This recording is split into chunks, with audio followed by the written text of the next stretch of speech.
Tere kuulajatele, uudistega eetris Rohke Debelak.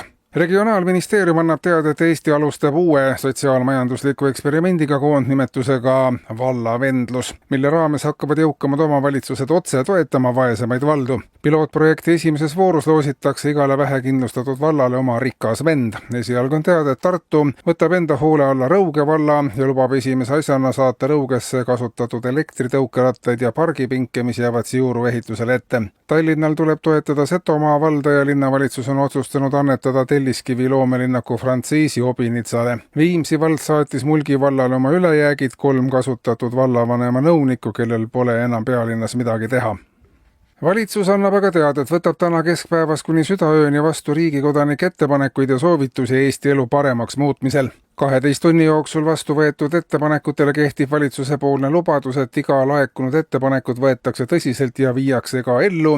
Inimestel on palju kogunenud ettepanekuid tekkinud probleemide lahendamiseks ja valitsus on otsustanud edaspidi olla näoga rahva poole ja inimesi senisest oluliselt enam kuulata. Ettepanekuid ja soovitusi võetakse vastu Skype'i vahendusel.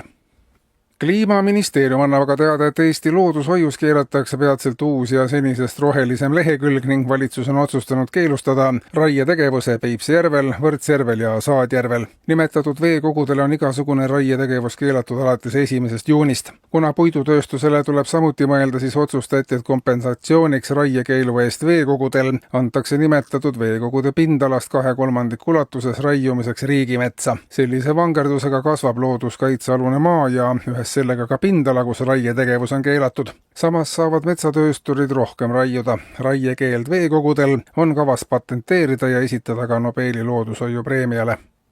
Ja haridusest. Riigikogu hakkab arutama põhikooli ja gümnaasiumite seaduse muutmise seadust, mis reguleeriks eksamite temaatikat eri kooliastmetes. Samuti hariduse sisupedagoogide üha kasvava nappuse tingimuses. Muudatuse kohaselt moodustatakse alates uuest õppeaastast igas koolis hariduskallakuga klassid. Kõikidele koolidele jätkub peatselt õpetajaid ja kõikides koolides ei ole ka piisavalt õpilasi, kes hariduse vastu huvi tunneksid või oleksid nõus selle omandamiseks tegema olulisi jõupingutusi. Ühe klassi haridushuvilisi aga saaks igast koolist kokku ja nende huvilistele oleks riik edaspidi valmis panustama, märgitakse eelnõu seletuskirjas.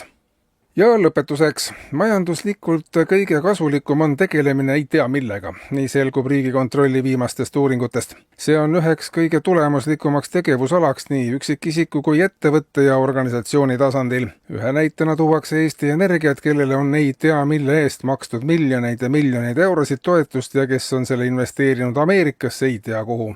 Ka teenivad Eestis kõige suuremat tulu tavaliselt need, kes tegelevad tont teab millega või vähemalt ei oska nii nemad ise ega keegi teine seda tööd kuidagi iseloomustada. Valitsus soovitabki kõikidele tööotsijatele hakata ka ei tea millega tegelema, sest see tagab tulevikust parema toimetuleku.